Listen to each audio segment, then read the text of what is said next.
প্রিয় দেশবাসী, আজ বাংলাদেশ একটি গভীর সংকটময় মুহূর্তের মধ্য দিয়ে যাচ্ছে।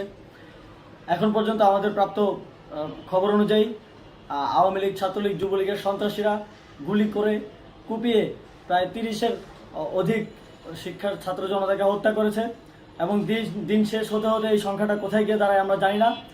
এরই প্রেক্ষিতে আমরা একটি সিদ্ধান্ত নিয়েছি। আমাদের একটি জরুরি সিদ্ধান্ত মোতাবেক আমাদের যে 6 তারিখের যেই লং মার্চ টু ঢাকা কর্মসূচি ছিল সেটাকে আমরা একদিন এগিয়ে নিয়ে এসেছি।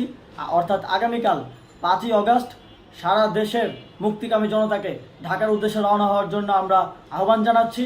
যারা পারবেন, যাদের পক্ষে সম্ভব হবে, আজ রাতেই আপনারা ঢাকার উদ্দেশ্যে রওনা হয়ে যান।